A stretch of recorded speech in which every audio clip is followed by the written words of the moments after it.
products I will mention that will help you scale your site. And might not be that you know them now, but if you bump into this problem later on in your journey, then you might want to look at that, and you can then not need to use the recording. You simply look at the subscription. So so the first thing what we do is we talk about WordPress first, because the talk is about scaling WordPress WooCommerce. But if we not scale WordPress, then we don't need to even start about scaling WooCommerce. So the first thing, easiest thing what you can do, depends on how you define easy, is please use PHP 8. You see this like thing, and you see the other thing, and you see like the red numbers there. You see everything below 8 something is out of date.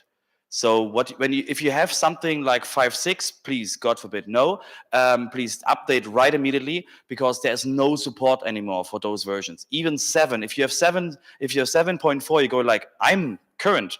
No, you're not. Go with PHP 8, go with PHP 8.1. It really depends on if you have plugins that might have error messages and something like that. So that's the easiest way for you to have a scale on your site, because the PHP community is really looking into getting better and getting faster with every release. So that's why you should do the updates with that, and you really should emphasize on staying on the current version. And if a plugin breaks while you're doing the update, contact the plugin owner of that, and if it still breaks after that, consider a different plugin, because some people simply are not aware of like PHP and they simply ignore that. So then the next thing is please update WordPress to save the planet, because the WordPress has a performance team since a while, and the performance team was founded to really make sure that WordPress progresses in performance itself. So as you can see here, that's from the WordPress 6.2 field guide, where that's only the performance part of that, where you see all the accomplishments of the performance team for this particular release. So you see like they optimized WP Query, they optimized all these small things. And you can go to the older versions of the field guides. And if you don't know a field guide, just for the record, if you don't know what the field guide is of the WordPress release, you need to watch them. So if you have a new release of WordPress, look at the field guide. Every change in WordPress is explained there, so you can easily know what is up and coming and where do you need to look out for that. And the other one is the WordPress performance team has a roadmap. So the roadmap is really like what they plan for 2023. So they will advance even more. So that's why don't just update to WordPress 6.2. Please make sure that you update to the current version of WordPress and stay on the current version of that, because it will get faster over the time. Again, what I said with the plugins, if plugins break by that, contact the plugin owner, or contact the plugin developer. And if it continues breaking, please use a different plugin. The next thing is content delivery networks. So the content delivery network is simply there to make sure that static files are not need to load from your server. Because the one thing that you want to avoid on your website is that your website is get asked by borrowing things from the browser and like, give me a file, give me something, because the server should be focusing on executing PHP. So whatever is like not needed on your server, like CSS files, JavaScript files, images, if you want to like scale the server and reduce the load on your server, use a CDN to move it outside of your current hosting, because your server should focus on that only. The next thing is, as Sabrina already talked about, that is the core web vitals. I hope you all know what it is. If some of you have now question marks in your face, please make sure you educate yourself. Otherwise, Google will punish you. So you need to really emphasize on doing what Google is saying to you, because not in the old age, it was like how site loading and other boring stuff. Now they focusing on, does the user have a good feeling on the site with performance? So it's not about how fast the site is on the user. It's like, how can the user interact with the site? So there is some of the values there is like, when can the user the first time interact with the page? Because you all know that from your mobile phones. You open the site and you go like, let me scroll, let me do something on this page. So that's one of the core web vitals, to just make sure that that really the user have the experience that is good for them. And the other thing you might know when the screen jumps on your mobile phone, that's the other thing that Google punishes, because like you have a bad experience, so Google is punishing that. And the things that play into all of the core web vitals, like how fast the site is delivered, is the MySQL server, where are the servers, how far away is the user, the browser of the user from the server. So they're playing many factors in this thing, in the core web vitals and in the performance of your site. The next thing is object caching. So basically, when you load a menu in WordPress, WordPress will go through the database, go through the whole database of the menus, will load all of them in memory, and will show them on the website. And after that, it throws everything away. The next user comes, goes to the menu, goes through the menu, loads the menu, put it in RAM, show it at the site, throws it away. And now imagine you could save this, all the output of that, all the menu items in there, because how many minutes you need to change your menu? Like how often does it appear? Not so often. So please don't like throw it away. And that's what object caching is for. So object caching is a way to simply save something in memory in the server, and then be able to access that very fast, because it doesn't need to have a database connection to simply load that. It simply can say like, okay, I have this information already, I can show. It's already baked into WordPress. The only thing WordPress needs is something that tells them where can I access this memory. So it's really already there. There is a function WP cache get, WP cache set, which is used on plenty, even the menus and other things. They are using this function. Normally, this is without any result, because there's no other like caching system around. So nobody's catching that. So it simply runs through it and nothing is saved. But if you have an object cache, this will be saved and will be faster. Now comes the tricky part. If you implement caching yourself, then you need to invalidation of caching, because the most horrible thing you can imagine is you checking out on a shop, and on a checkout you see data of a thing when a store owner or when a store developer, so they then not have the this page should never be cached. So that's why it's really pricing and stuff. So invalidation of caching is like from a developer standpoint is a very high, like it's a very complicated and very needed thing. So so we now it gets way faster up to the mountain. So what we now will do is like, that's our topics we will address. It's the possibility of really scaling. So the first thing is, if you use a search in WordPress, please don't use the normal search in WordPress. If you want to have a scale site and users are really searching on your website, use Elastic. Elastic is a system based on Java, and it's an index. So think about that like it's the Google index of your own site. So it's blazing fast. It indexes all the words, and if someone searches for that, it can be giving the result very fast. And because the problem with the MySQL internal search of WordPress, it uses a full text search of the title and the content, and this is not advised from MySQL itself to use that on like big sites, on small sites. Just don't use it, because it's really not performance optimized. If you have a small blog, nobody visits that, you can use the search. If you want to scale and you have visitors, please make sure you use something different than the built-in search in WordPress. By the way, Elastic plugins can build upon the search in WordPress. So you will not lose your search form. It will result the same thing. You can even have like a typing and then displaying while typing the search results, because again, Elastic is blazing fast. So this is used then on big sites with that. The next thing is MySQL load balancing. So what you see here is the diagram of how WordPress VIP does hosting. So on WordPress VIP, for example, it's not allowed to write in the file system because WordPress VIP has a global file system. So if you would ever write down a file on one of the machines, congratulations, you just wrote a file in Indiana, but the next request is in Poland. So like, how should this file be reached? So that's why they block that, and you need to go through an API. And that means what they have is an edge network. That's the, like, basically you can see that as a CDN, which a little bit more of like functionality.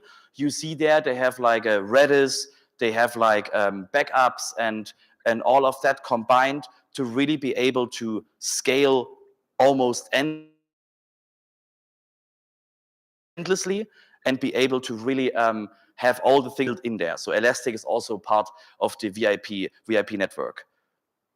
So the next thing, and now it's, please write this down.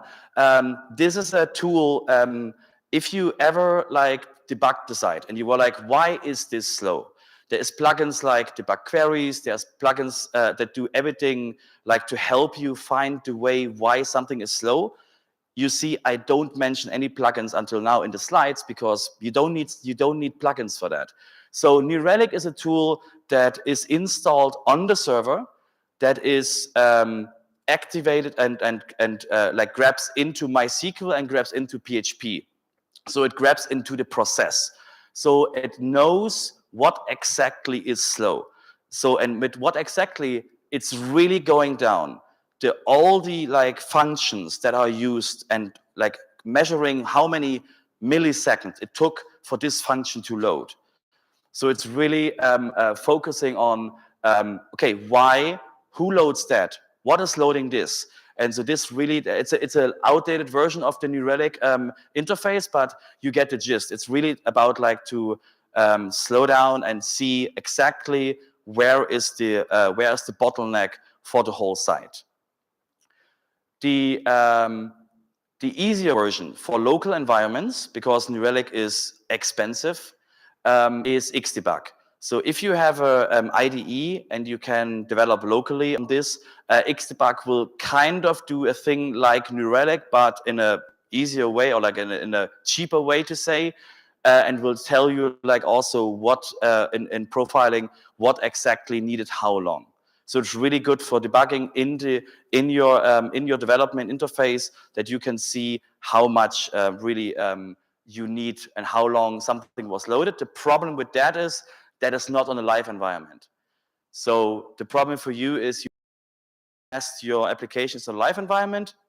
A good is your application should be as fast as possible without any caching, because caching and optimizing will only help then get it even faster. But the goal that you have with your solution is to be as fast as humanly possibly to develop and ship out the code. So, and now comes the like most difficult part of that. Read every line of code. Yes, I know, that's not easy. If you want to really know what is on your server, why it is so, you need to understand what you just shipped to the server. So it's really there that you know like what exactly, and New Relic helps you with that. But you ship code that you don't know. So for example, if you have a plugin and you don't know what a plugin is doing, the easiest way performance-wise is to really know what the plugin is doing. Probably you would throw it away after that, but it's a good starting point to see that. And the other thing is there are many plugins. A good way to find like a inefficient plugin is looking for plugins everything on the init hook. So the init hook is a hook in WordPress that is there when everybody is kind of loaded. It's not like fully loaded, but it's like the system is ready. Then many plugins like hook into this one in WordPress to load everything they have. The problem is they don't need to be loaded there. So they do things that they just need later on, but they tried to use a later hook, failed, and simply took the one where it worked. So the problem is if plugins load too much on that, like if every plugin does it, then the problem with that is then you have an overload of like plugins using that. And by the way, plugins, if you in your head is like the question, when does he answer how many plugins I should have on the WordPress site? The answer is there is no limit. If you have crappy code, I would say the number is 10. If you have optimized plugins, like you can have 100, that's totally fine. If you are not every time in it, if you're not every time like something where you should not be loaded somewhere, if you have plugins from like $50 plugins that were like falling from a truck, you should probably be wise to check them. But there is no like number limit in WordPress in any occasion for performance-wise for plugins. So and we're almost at the end, and you can like prepare your questions after that. We're now coming to scaling WooCommerce, and good news. The high performance order storage is almost there. So for years, I had told old people, by the way, yeah, WooCommerce is working on something where the order tables of WooCommerce are no longer WP Post and Post Meta. They were using custom tables. And and WooCommerce were taking very long and very cautiously to get this into WooCommerce itself. So now it's in the latest version of WooCommerce, you have this experimental button. Be aware, it's an experimental button for a reason. So please don't activate it on production machines. The reason why this exists is, and there is if you see the link there is documentation afterwards. You need to enable, create tables, and so on. The point is, not every WooCommerce plugin is using the API WooCommerce is giving. Some of them are using direct queries to the WordPress API to get information out of the WordPress system. So that's why some plugins might fail if they switch over to the new solution, to the high performance order tables. The point is that with 8.0, this will be standard. So every plugin owner, if you bump into a solution and it fails and it produces error, like reach out to the plugin owner and tell them, like the plugin developer told them, like, hey, by the way, this will become standard in WooCommerce. Please, like, use the API of WooCommerce already there, and they can reach out to WooCommerce if they need any help with that, like in terms of like education and stuff. So that is really good for performance in WooCommerce, because it was very hard for a long time to scale WooCommerce without like bending it. So that's why these things will really help like mid to larger sites to be scalable with the possibilities of these order tables. And that's it.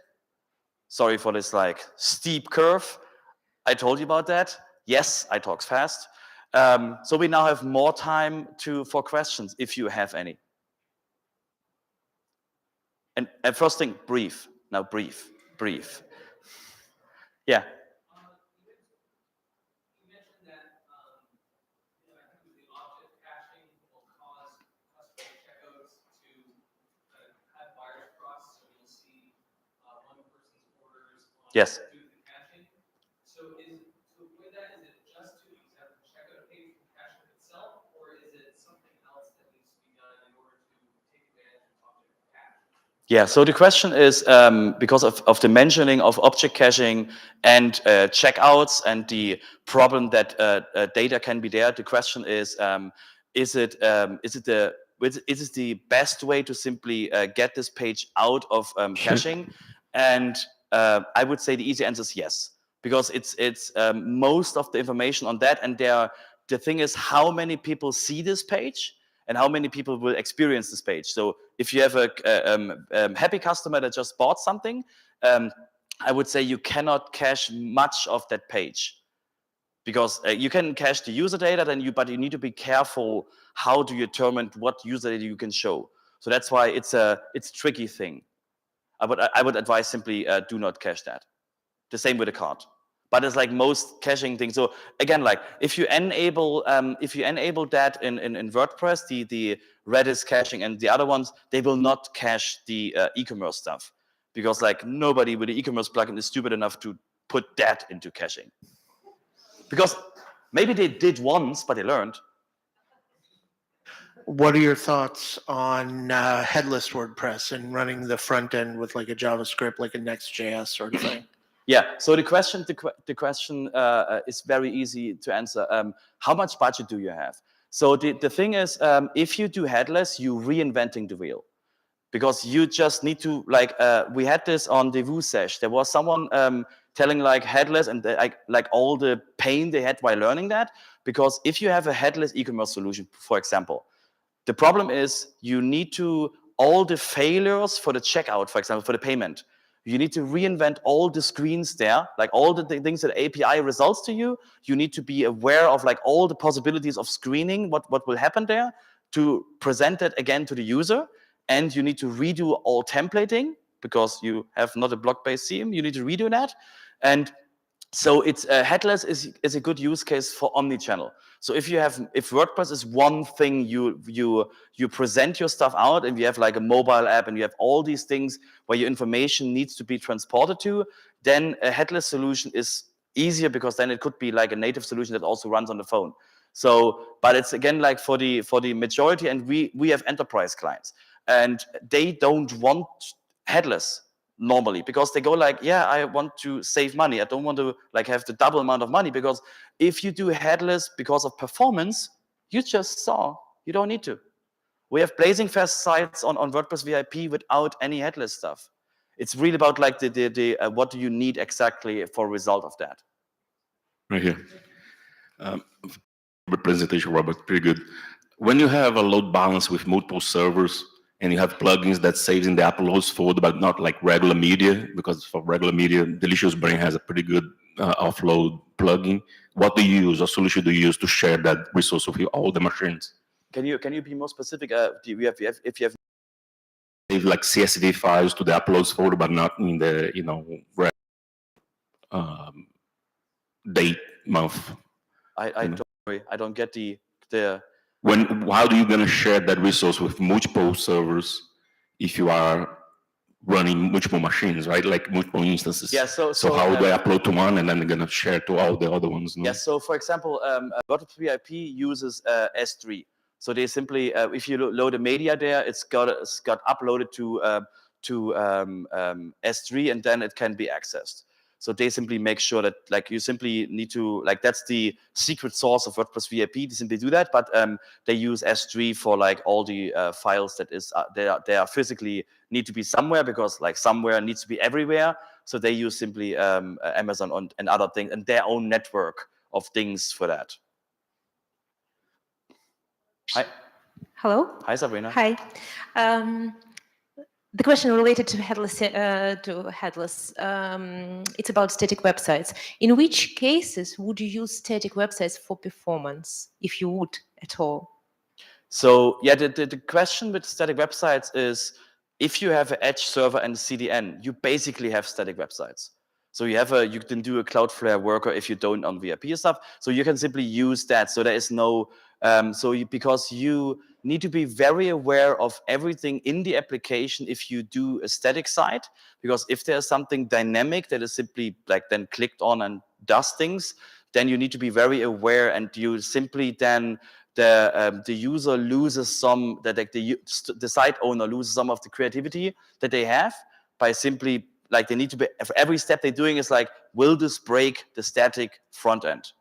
And so that's why it's with the caching, I think that's the best bargain you have, because the caching is way more thought into the whole process, and it's like it's more battle proofed, and then like a static site where you need to like where everything needs to watch out, because the CDNs are like way more like more commonly used before, and that's why I think I don't see the real benefit of a static website by simply like using CDNs for that.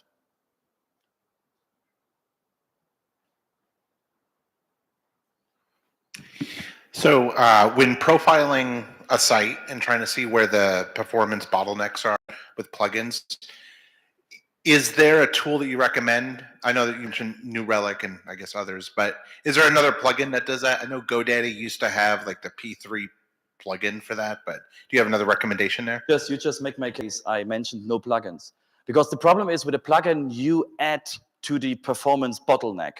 So the plugin will be the one that like slows down the site, so you don't get the real application, like the real WordPress site, because you have a plugin.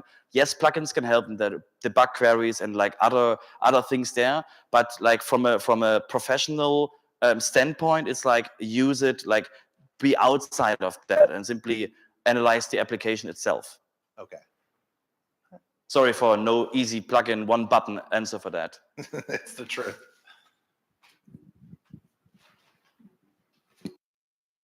Anyone else?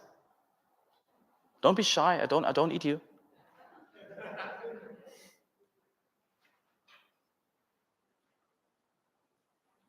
Okay, recess?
I know I'm not the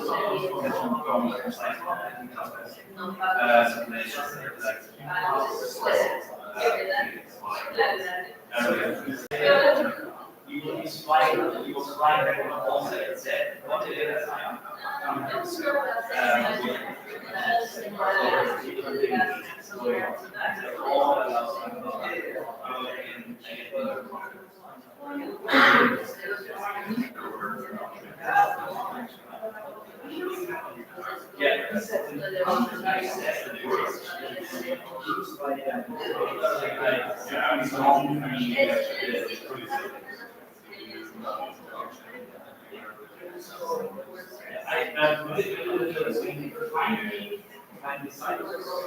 Let's see next.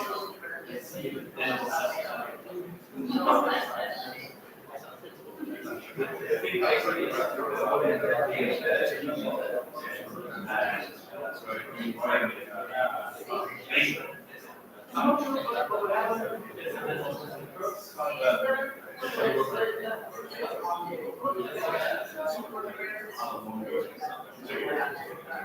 this person said, if you work at something like that, they more investigation.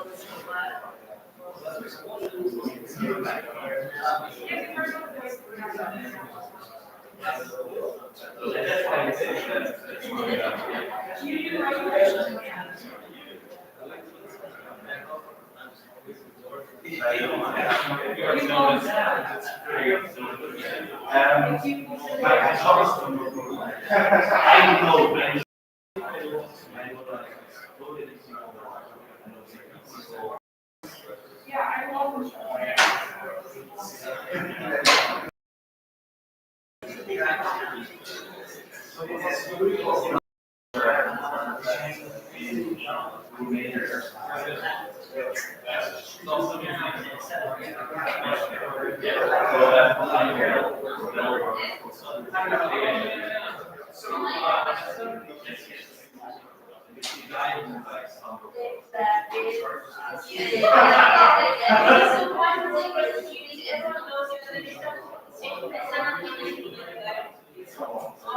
Easiest way. This guy. This guy. Everybody's everybody like can you imagine like the whole room is going like so they made a room in Europe and he was one of the high make that and then he was like, oh yes, and he goes on, comes back and it's like every European knows that. Yeah.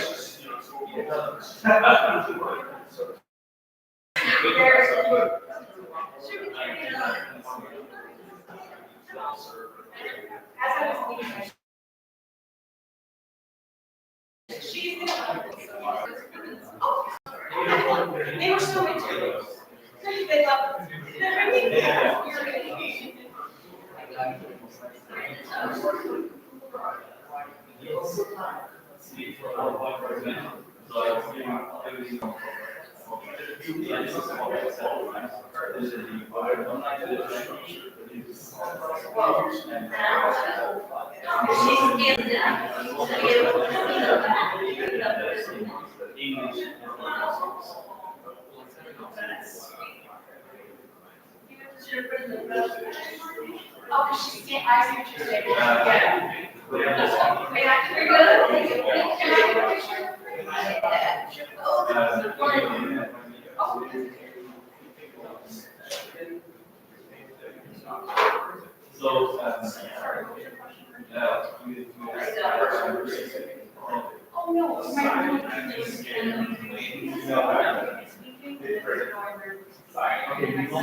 and having to find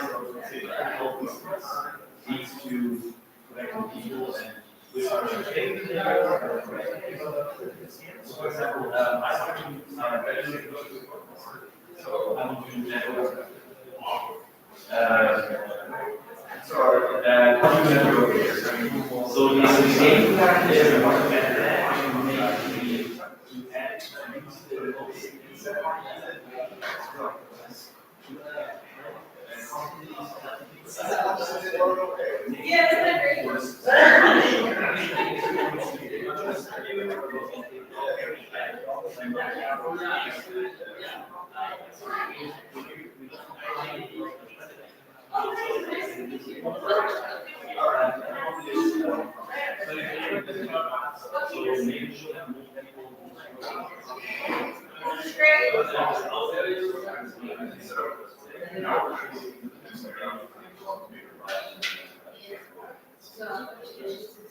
Awesome. Thank you.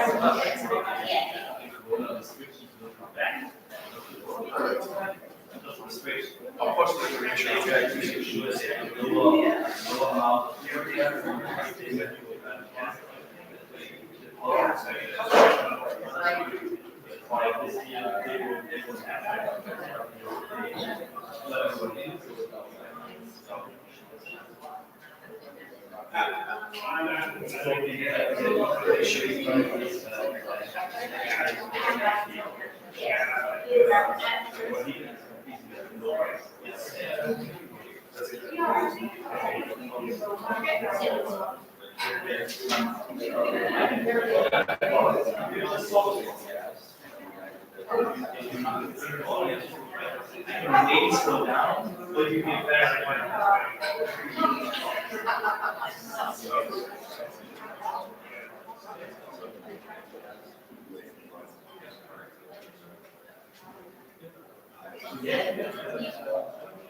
the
Hi, everyone.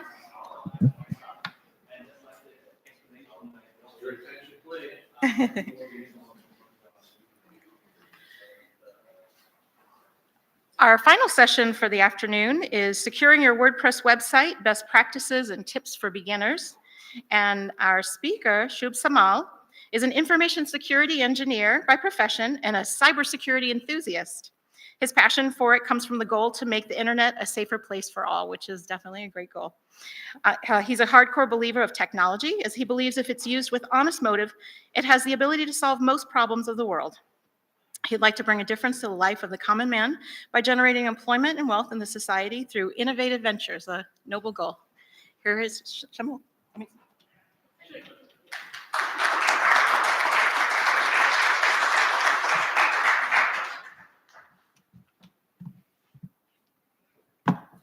Hi, everyone. My first time in WordCamp, and I'm really glad and thankful to the organizers that they are giving me this opportunity to talk at WordCamp.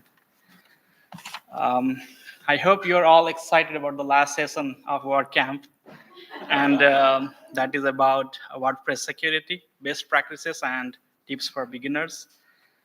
I'll introduce myself. I am Sub Samal, as already mentioned. I'm a cybersecurity engineer, and here, sorry,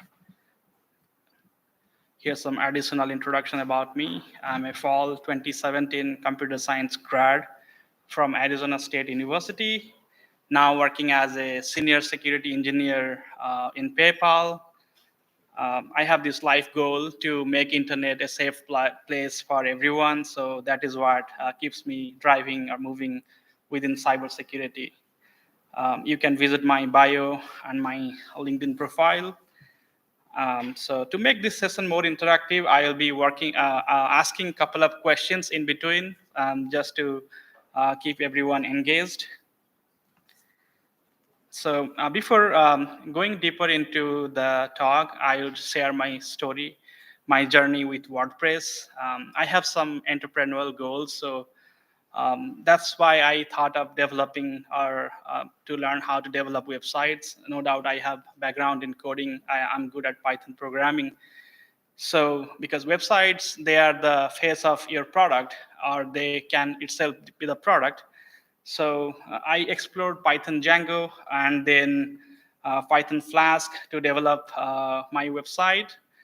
But then one of the product management principle that struck my mind, that before developing the actual product, you should develop the MVP, or minimum viable product, to see whether your product is working or not. So then I asked myself, is it worth to put that effort and time and energy to develop the website without knowing whether it is going to work for me? And then I was looking for some easier choice, and then WordPress came to my mind. And then I developed my bio page to explore more about WordPress. I also learned that WordPress has two different types. One is WordPress.com, and the other is WordPress.org. So I have developed my bio page using the WordPress.org. I'll take a pause there from the story, and then remaining part of the story I'll tell after a couple of slides. So these are the topics that I'm going to cover. So how you are going to check the security posture of your website, then how to know if the plugins you are using that is secure, then how you can configure the security headers, then additional hardening. There are some of the additional security concepts covered, then multi-factor or two-factor authentication, then finally bot attack mitigation. So my first question, before that, this is a disclaimer that this presentation is purely for educational purpose. I don't promote any particular product or plugins that I'm covering in the session. And then that's why I have covered multiple plugins, just to give the audience more choice. So my first question, how many of you have ever tried to check the security posture of the WordPress website that you have developed, or you have ever worked with, or you have ever used? Can you raise your hand? Okay, I see very less number, so definitely this is something you can learn here, and I'm glad to share that. So I'll come to the remaining, the last part of the story I was telling at the beginning. So I developed my bio page, and then being a cybersecurity professional, you have that mindset that you always think from the security point of view. And then after my bio page was ready, I was just curious, let's see how much secure is it, what kind of security flaws it has. So I use this Nikto, which is a web application scanner, and it is part of the Kali Linux. And then I found many of the security headers are missing, which are really critical, because I am aware about the security headers and how they protect your website. So then I try to explore the ways how I can mitigate those or implement those headers for my WordPress website. So this is one of the options.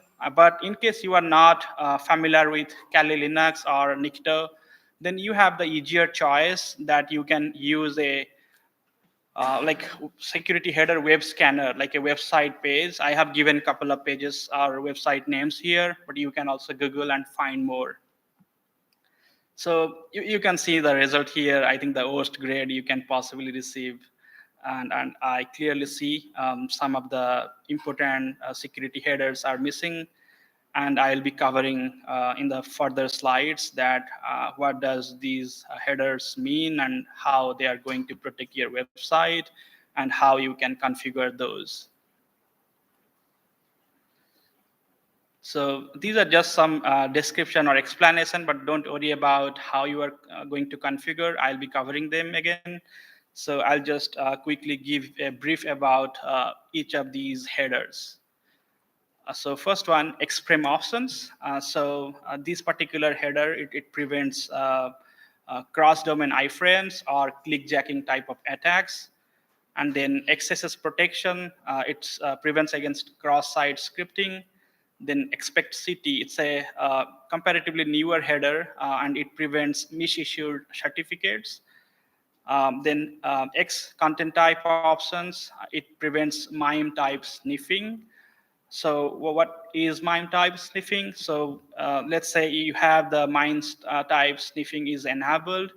Then what the browser does, if the content, let's say the content that is loading within the page is text type, but an attacker kind of inserted some malicious content like JavaScript payloads into that web content, then your browser will start to think, okay, it says it text, but it looks like not text. It might be something else.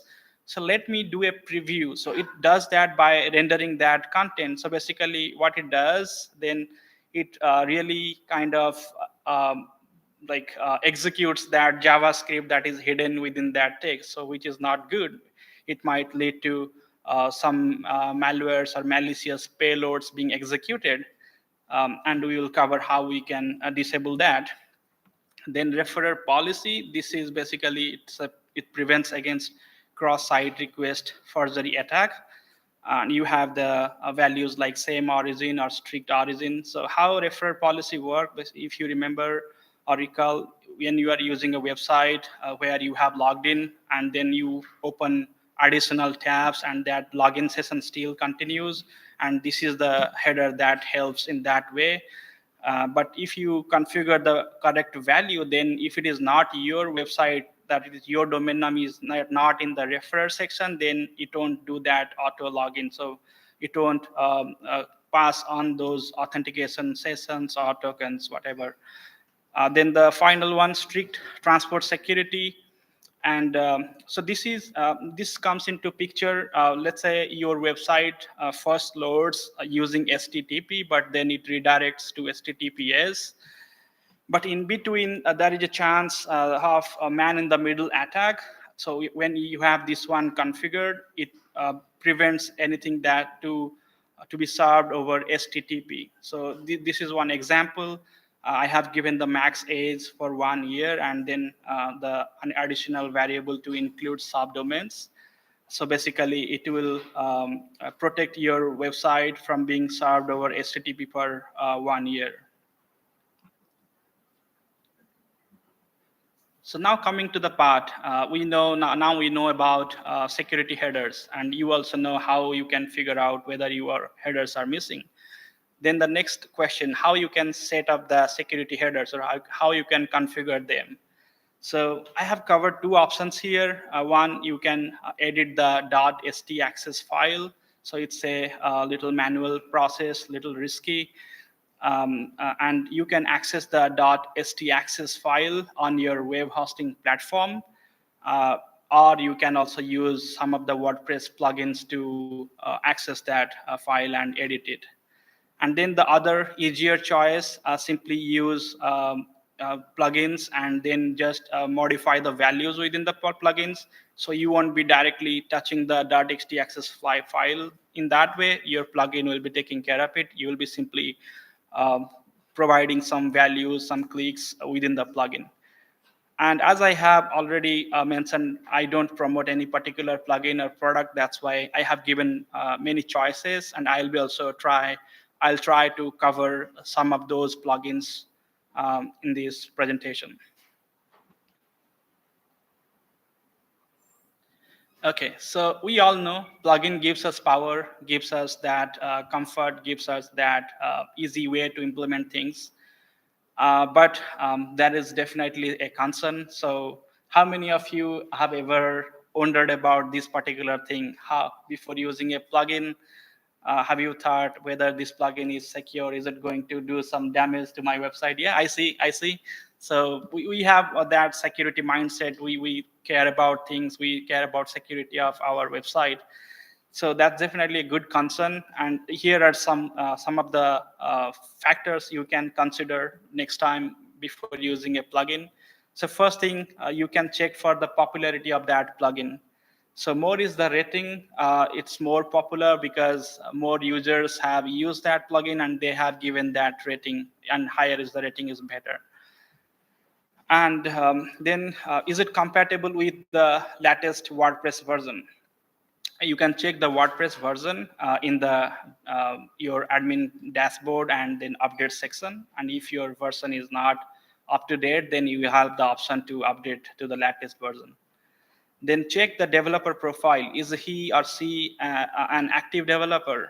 Because if the developer is active and making changes or pushing new codes to the GitHub repo, and you can find on the GitHub profile and looking at the repos of that plugin, whether there have been frequent code push or changes or releases to the plugin. If it is, then definitely the plugin is up to date and it is addressing the concerns. Then the last part, even we have some role in it. We have to make sure the plugins we are using, they are up to date. So this is the first way how we can update the security headers I'm covering here. I'll be showing a small video how I have done using the Yoast plugin. I have mentioned this particular content because in the future, if you want to refer to the particular security headers, you can take the values from here and implement in your website. So I'll be playing a small video.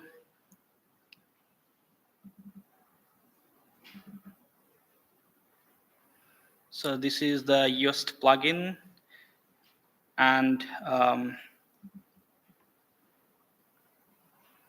so in the tool section, there is a file editor, and it already comes with some of the text, but you have to append the web header part bottom of the remaining, after the top person, you can add towards the bottom.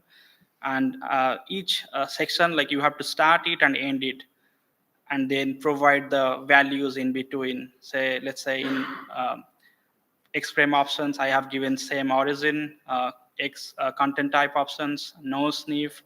So each of the block you have to start and finish. And it's not like I have given all the headers here. In case there are more headers missing for you, you can also configure those values here and just like those blocks. Okay, I'll go back. The CT header, as I have mentioned before, I'm going to show you more plugin choices. That's why I have covered this particular header through the HTTP headers plugin and then WP-Force SSL plugin. And coming to additional hardening. So the previous plugins, they took care of your web security header part, but that's not all. There are additional components to the security. Let's say whether your website contains any malware, or is it blacklisted by any search engine or any other kind of database. So for that purpose, I have used security plugin here. And I'm also going to show a small clip what kind of information you can gather from there. And if you already see in the screenshot here, you can see the audit log. So if I am the admin and I have accessed the website, then it shows when I have accessed or what kind of changes I have done to the website. So that is really helpful if there has been some modification to the website, but you are not aware of. Then it shows whether my site is clean or any kind of malware content present there. then it shows whether any kind of block listing. So the block listing happens when you have outdated plugins. Basically, there is a chance those plugins contain malware or security flaws, and if that is the case, then some of the search engines, they probably try to blocklist your uh, website. And the other plugin, iThemes Security, it has options for defending against brute force attacks, and then the similar like site scanning feature, and then two-factor authentication. We'll come to that, two-factor authentication. But before that, I'll play this quick video about security.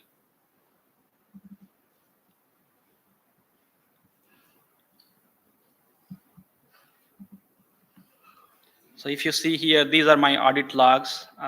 It is kind of distributed based on days when you have access to the platform, and it provides you recommendations, best practices, and gives you the your website's block listing posture. Also, in addition to that, there is one more feature, like a couple of more features it has. And these are most of the things I'm covering. These are free. There is pro version as well, but many things can be done in the free version. So, for example, here this is option for additional hardening. You can go through these values and see what is applicable to your website, and then you can enable those. And there is a very good option for alerting. I would say why it is so important in next couple of slides. I'll pause here quickly and I'll go back. So coming to multi-factor authentication or two-factor authentication, one more question here. How many of your websites have this one configured? Okay, that's good.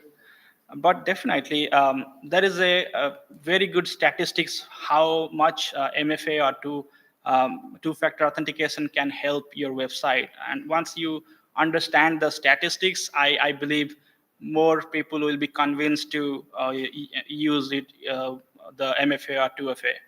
So based on the statistics, and I found it online, the MFA blocks almost 99% of modern automated cyber attacks, and it stops 96% of bulk phishing attempts. So I believe these two factors are strong enough to convince us to use MFA.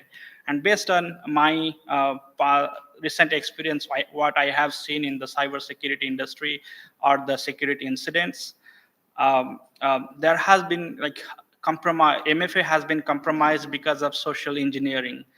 So that is where the alert thing can help you. So let's say you have MFA configured, and in this case, I have used Mini-Orange two-factor authentication to configure my MFA. You see there are a lot of choices. You can use Google Auth or SMS or Duo. You have many choices here to enable that second factor for authentication when you log in into your admin page after your credentials. You have to provide this authentication as a second factor. So how it helps, even if your credentials are compromised, still there is additional layer of defense, and you still have the control over your website. And what should you be aware of? That you should not fall prey to any kind of social engineering attacks. So what happened recently, even in bigger organizations, there have been social engineering attack when the employees or admins, they have shared the second factor, the authentication token.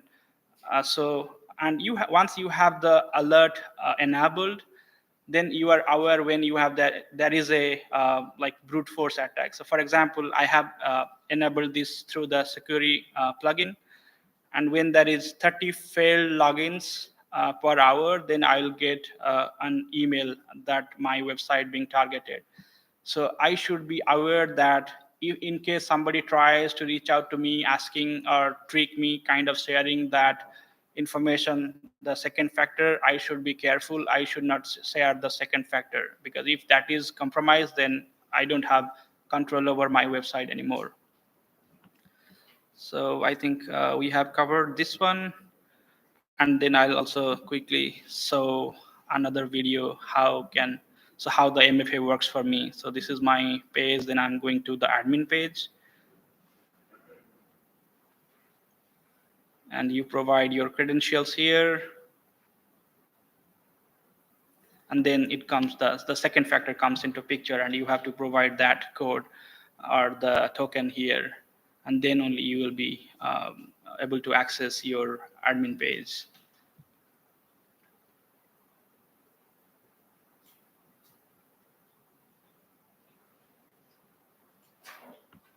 All right.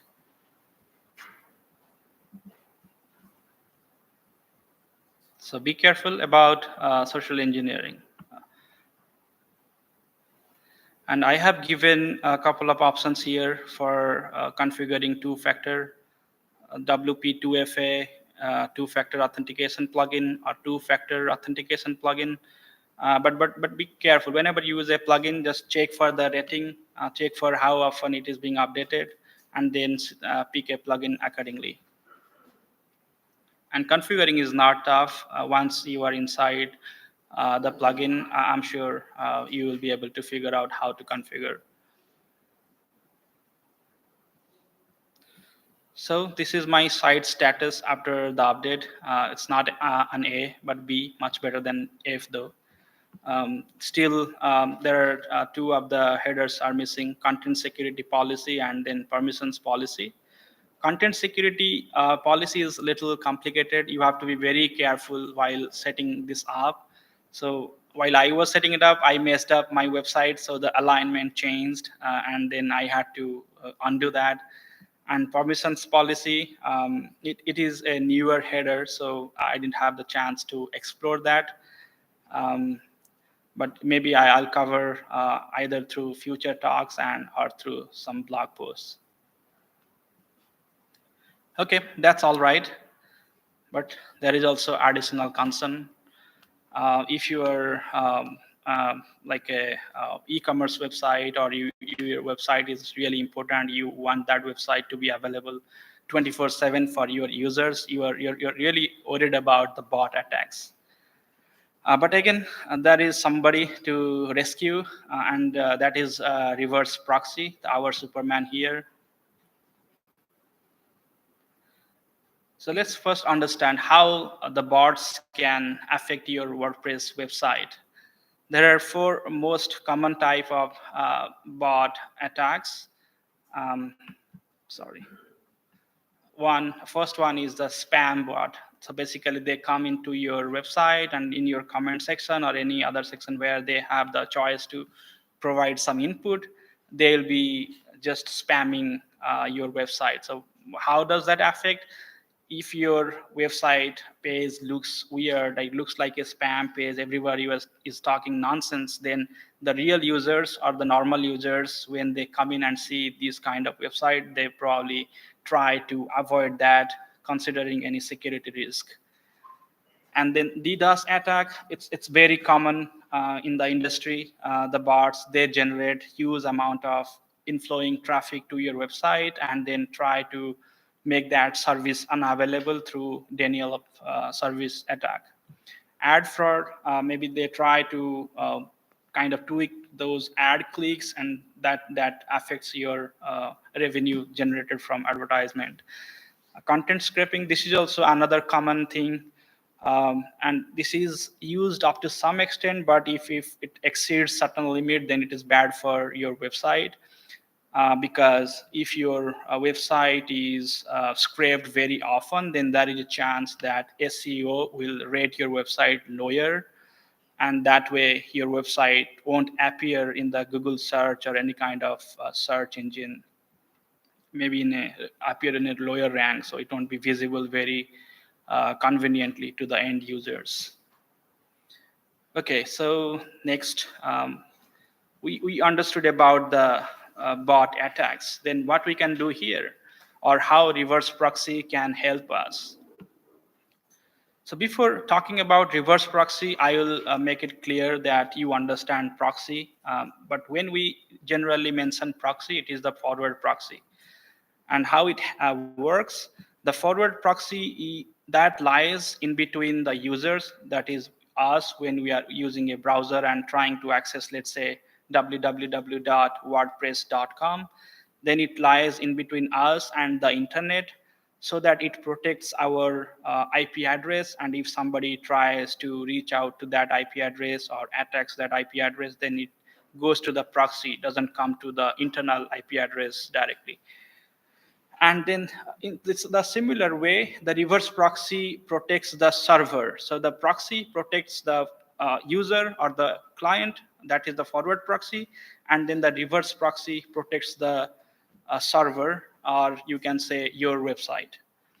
And how it does, it remains in between internet and your website server, and it can monitor the incoming traffic, and it can so what it can do for you, it can do the load balancing. Let's say it's your main website, but it has multiple pages, one page for login, one page for maybe payment, one page to for maybe some additional customer support.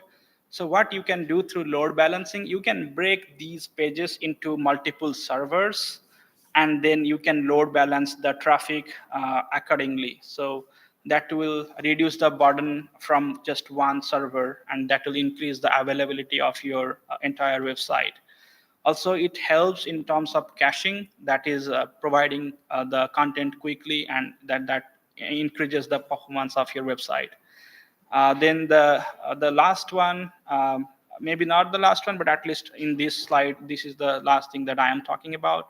So it enhances the security, which is most crucial for us, because it can see which are the abusive IP addresses based on the HTTP status code and volume of that IP traffic. Let's say you are getting 10,000 or more traffic from a couple of IP addresses very frequently, and but you don't see those IP addresses are going to the payment traffic. So they're not doing any transaction, they are just attacking your website, trying to take it down. So in that case, you can filter and block these IP addresses.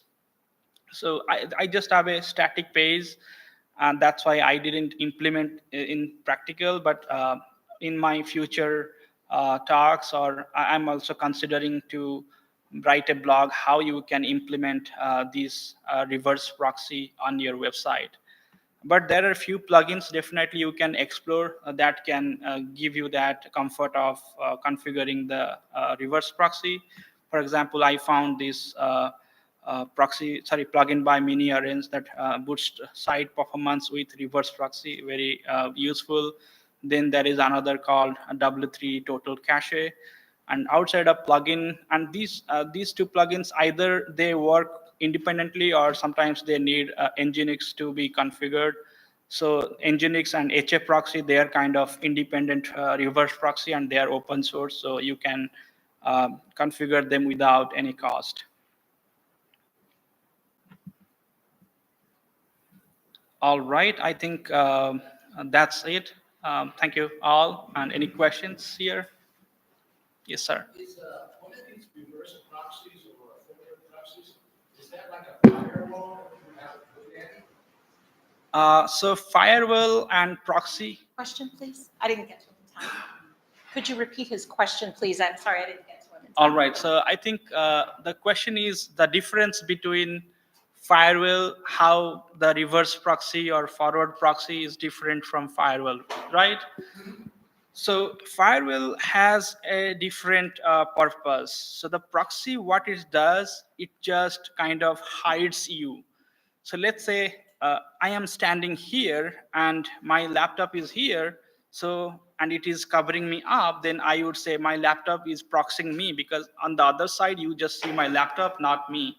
So I'm just giving one example. So what proxy does in terms of security, that let's say I am connected to internet from here, and there is a proxy in the infrastructure, but when somebody tries to track me, they won't be able to see my IP address.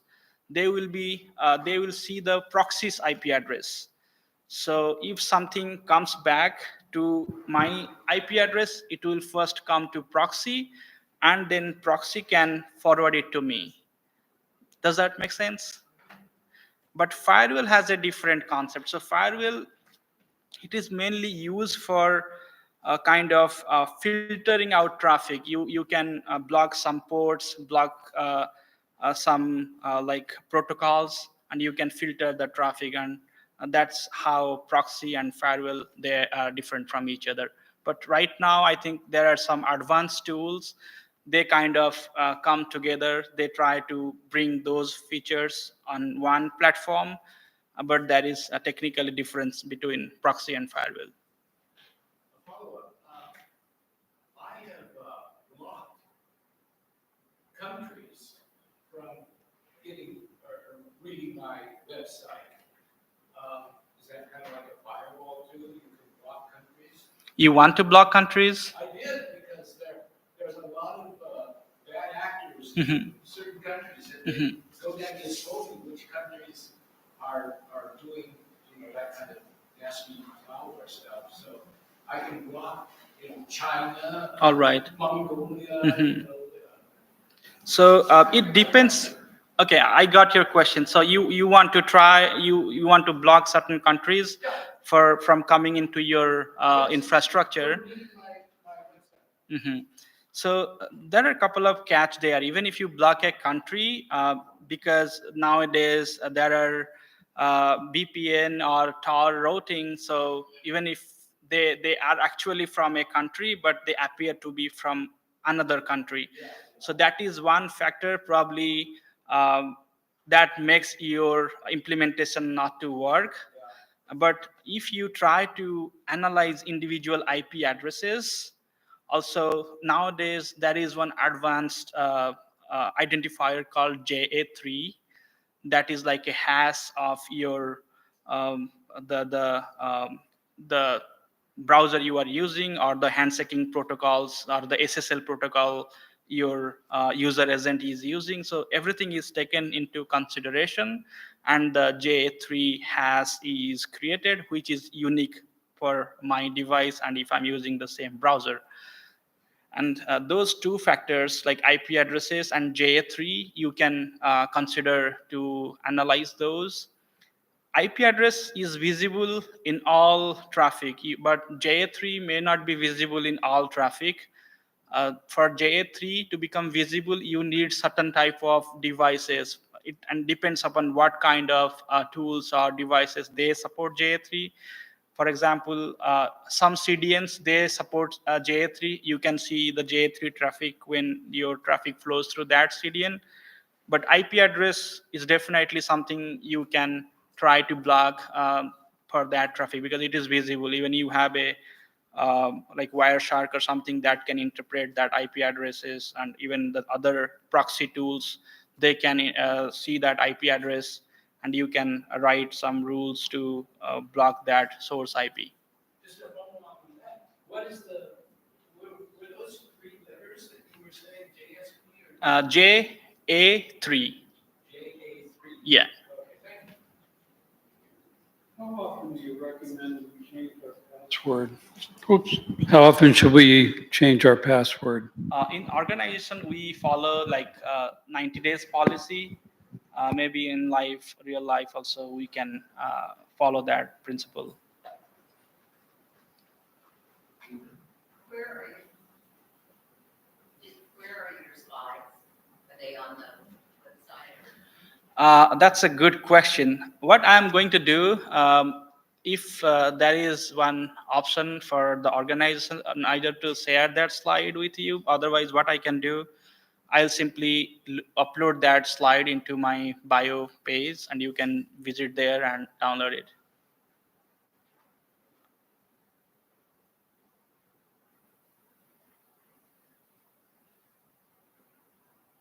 Can you tell us where a word fence fits into the security picture based on what you've described? Sorry, one more time, please. Can you tell us where word fence fits into the security picture based on what you've described today? Where WordPress fits into security? Word fence. Sorry. WordFence, I'm not probably familiar with that. WordFence is is a security plugin that you didn't mention. You mentioned security. Oh, did I? Yeah, you didn't mention it. Okay, maybe I have not explored that. If you can reach out to me later, then I'll take a look at that plugin. Yes, sir. I think 2 more persons. In your slides, you scrolled past like a Okay. brute force attack. Like, is there plugins? Like, years ago, I had my own framework, and I had so many failed login attempts. I would take that IP, and they would go into a block list, so to speak. Is there plugins in WordPress that can do this, or like, is this Like blocking for you? Yeah. I don't know if they can automatically block it, but definitely the plugins, even the proxy plugins, they can give you that visibility, that which IP address have how much traffic, or even if you set up the alerting. Let's say I have set up the alerting through security plugin. You can set up the alerting if that brute force attack, and based on the threshold of that, what you have set here, then you will get that alert into your mailbox that your website is under brute force attack. Thanks. So another one. Is there an IOC scanner similar to Alien Vault for WordPress? IOC means indicator of compromise, right? Yes. I think the malware scan I mentioned here, probably that will be helpful. Where did I mention that? Yeah, so the malware scan, I think most of the security plugins, they provide that option of malware scanning. But are you referring to IOCs, anything else other than malwares, or is it related to malware? All right. So if I hope like IOCs means eventually there will be some kind of malware traffic. So if that is the case, then the plugins they will be able to scan that and find it.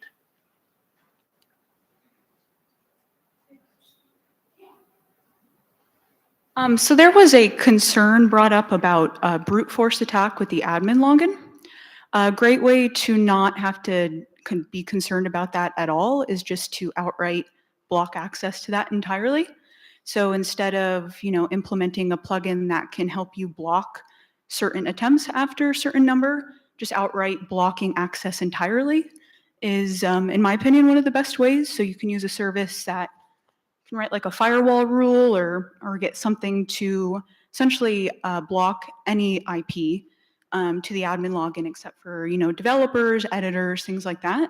That way you don't have to worry about that at all. Yeah, that's. Would you agree that's good? Suggestion. Probably I have not explored that, but I'll take that and then I'll find out if any plugin that allows to block certain source based on the attempt. Yeah, you could do that from the DNS level, so you don't even have to worry about a plugin. So you can configure that through a firewall through DNS.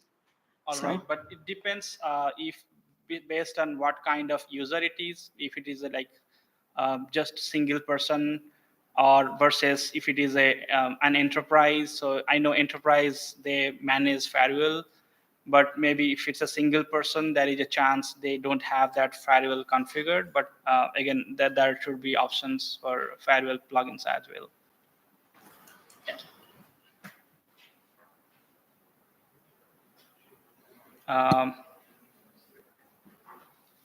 Any more questions, or are we okay? All right. Thank you, everyone.